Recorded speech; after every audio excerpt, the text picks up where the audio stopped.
गुरु शुक्राचार्य ने बहुत तेरा मना किया, लेकिन शिष्य ने एक भी बात नहीं मानी। कहने लगा, है गुरुदेव मैं पीछे नहीं हटूंगा, दान करने से अब मैं इनकार नहीं करूंगा, क्योंकि मैंने वचन दे दिया है। संकल्प की बारी आई तो तुमने देखा होगा किसी किसी के घर पर तो अब भी वो सागर होंगे जिसमें टोंटी लगी होती है। उस टोंटी में शुक्राचार्य जी प्रवेश कर जाते हैं। बलि जल छोड़ने का बहुत प्रयास कर रहा है, लेकिन टोंटी बीच में बंद है, जल निकल ही नहीं रहा है। वामन भगवान ने आगे बढ़कर के एक कुश की सीख उठाई और उस सागर की टोंटी में चला दी है। जैसे ही उस सागर की टोंटी में वो कुश की सीख जब गई तो गुरुजी का एक नेत्र ही फूट जाता है। उस सागर की टोंटी से निकल करके भाग खड़े हुए और कहने लगे, बेटा मैंने तुझसे मना किया लेकिन तूने मेरी एक भी बात नहीं मानी। तुझे समझाने के कारण में भला मेरा तो एक नेत्र ही फूट गया। श्रोता बंधुओं, कोई दान कर रहा है और कोई दान ले रहा है। गुरु शुक्राचार्य जी बीच में दीवार बन रहे, तो दीवार बनने के चक्कर में एक नेत्र ही फुटवा बैठे। सुखदेव जी बोले हैं कि राजन परीक्षित, जब 3 कदम पृथ्वी नापने के लिए तैयार हुए हैं तो भगवान ने अपना वो विराट रूप बनाया। तो 3 कदम में महाराज तीनों लोगों को नाप लिया।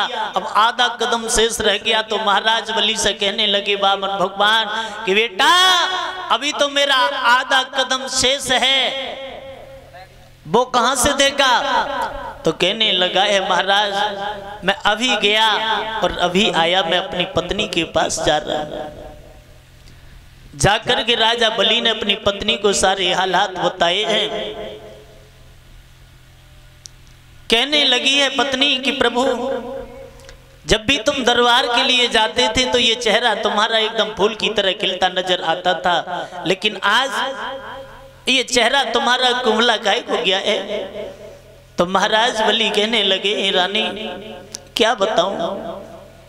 कहने लगे महाराज कि रानी मैंने आज एक अजीब महात्मा द्वारे पर आया और उस महात्मा के सामने मैं वचन हार गया।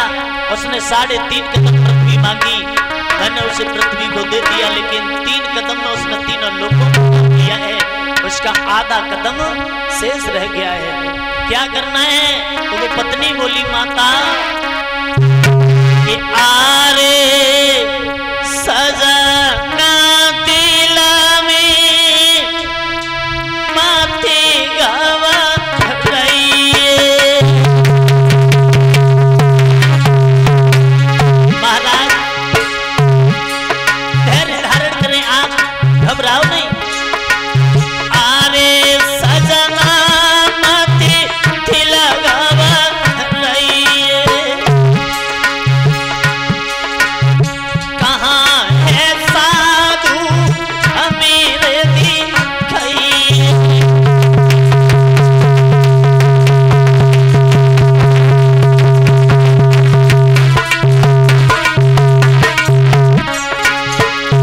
परीक्षित महाराज जी, ये दीपक बंद रखा है, इसे जलाओ। रानी को साथ में लेकर के राजा बलि चला है। माता धीरे धीरे हाथ पकड़ के आजू आगे चले सिधारी, पहुंच गए वहां जाए। अरे ना खड़े हाथे पगदारी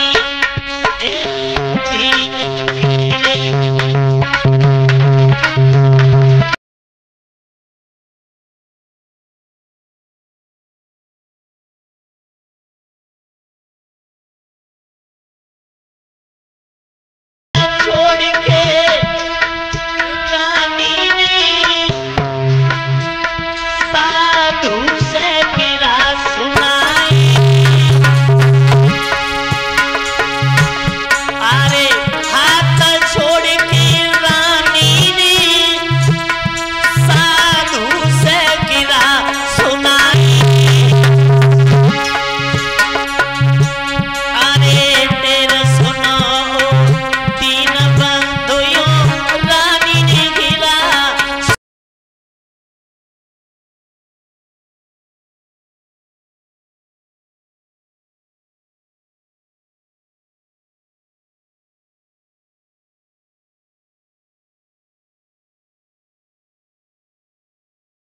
रानी जब पास में पहुंच गई हैं, एकदम से हाथ जोड़ करके कहने लगी है, प्रभु आपने क्या मांग लिया है हमारे पति से? कहने लगे ही, बेटी मैंने 3.5 कदम पृथ्वी मांगी, 3 कदम तो नाप लिए हैं, अब मेरा आधा कदम शेष रह गया है। रानी कहने लगी है, प्रभु मुझे आपसे कुछ पूछना है। कहने लगे, बेटी क्या पूछना है, आप पूछ लीजिए। रानी कहने लगी, महाराज एक बात बता दीजिए। बोले क्या? कि महाराज धन बड़ा होता है या धनी बड़ा होता है? रानी ने प्रश्न कर दिया भगवान से कि धन बड़ा होता है या धनी बड़ा होता है? महाराज बामन भगवान चक्कर में पड़ गई, कह दिया है कि बेटी धन से तो धनी बड़ा होता है। तो एकदम से वो रानी कहने लगी, महाराज अगर 3 कदम में तुमने ये धन नाप लिया है तो क्या आधा कदम ये धनी नहीं हो सकता? नाप लीजिए। एकदम से बामन भगवान कहने लगे, धन्य है तुम्हारी जैसी पतिव्रता, धन्य है तुम्हारी जैसी घर की गृहिणी को, जो एक राजा इस बात को नहीं समझ पाया और तुमने आकर के अपने पति की लाज को बचा लिया। महाराज बामन भगवान बड़े खुश हैं, कहने लगे ही, बेटी आप कुछ वरदान मांग लीजिए। कहने लगी, प्रभु मुझे अगर तुम वरदान देना चाहते हो तो सिर्फ यही वरदान दे दीजिए कि आप जैसे साधु महात्मा अगर मेरे द्वारे पर आए तो कभी भी निराश होकर के न जाएं। कि साईं इतना दीजिए चामे कुटुंब समाए, और मैं भी भूखा ना रहूं साधु न भूखा जाए। मेरे भगवत श्रोता, महाराज बलि के पास में भगवान पहुंचे, कहने लगे, बेटा बलि आप कुछ वरदान मांग लीजिए। एकदम से कहने लगे, प्रभु हम वरदान मांग लें। अरे कुछ समय पहले तुम भिखारी बन करके हमारे सामने खड़े और अब हमसे कह रहे हो कि कुछ मांग लीजिए। अरे हम क्या मांगे? कहने लगे, बेटा कुछ मांग लीजिए। जब भगवान ने अपना वो विराट रूप, अपना रूप दिखाया तो बलि ने चरण स्पर्श किए हैं और कहने लगे, धन्य है प्रभु जो तुम्हारे दर्शन करके मेरे तो बड़े सौभाग्य हैं। मैं अपने आप को बड़े अहोभाग्य समझता हूँ कि आज तुम्हारे दर्शन हो गए। भगवान कहने लगे, वत्स कुछ वरदान मांग लीजिए। तो बलि कहने लगा है, प्रभु अगर वरदान देना चाहते हो तो मुझे ये वरदान दे दीजिए कि मैं जिधर भी अपनी नजर चलाऊं तो मेरी आंखों के सामने कोई और नहीं बल्कि तुम्हारे ही दर्शन होने चाहिए। माताओं भगवान ने कह दिया है तथास्तु, बस ऐसा ही होगा। वो राजा सिंहासन पर बैठ गया है। प्रमाण तो ये मिलता है कि उस बलि के महल के बामन ही दरवाजे थे, तो जौन से दरवाजे पर वो नजर करता है तो भगवान उसी दरवाजे पर भागते भागते परिक्रमा लगा रहे हैं, बड़े दुखी हैं। उधर देवऋषि नारद बीड़ा को बजाते हुए भ्रमण करते जा रहे हैं। उन्होंने देखा, कहने लगे, बाजी वाह, भगवान नारायण ने नौकरी तो बहुत अच्छी ढूंढी है। पास में पहुंच गए, कहने लगे, प्रभु हमारी बात तो सुनो। भगवान कहने लगे, नारद अभी वो टाइम नहीं है,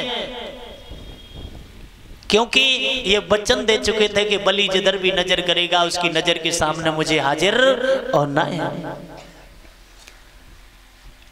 नारद जी मैया लक्ष्मी के पास क्षीर सागर में पहुंच गए हैं। कहने लगे, मैया आज भगवान कहाँ हैं?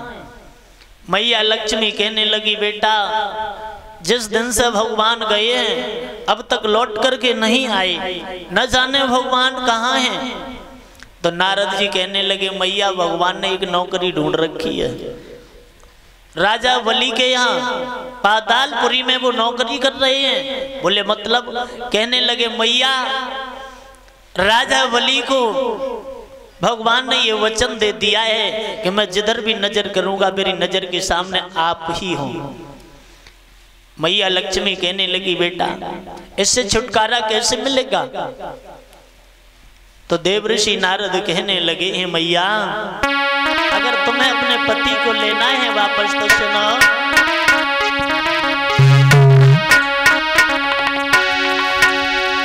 कि आरे रक्षा सूत्र हाथ मिले बाबल के द्वारे सैया।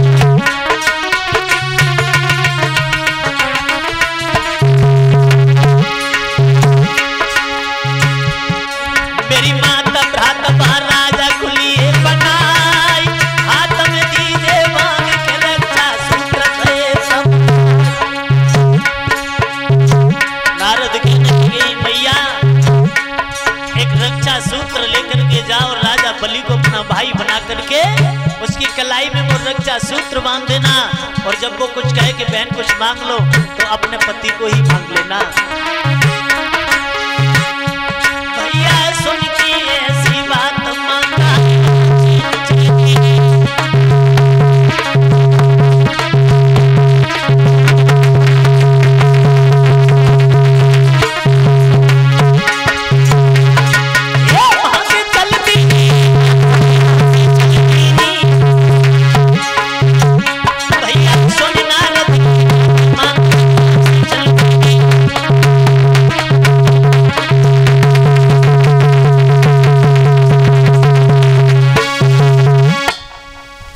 मेरे भगवत श्रोता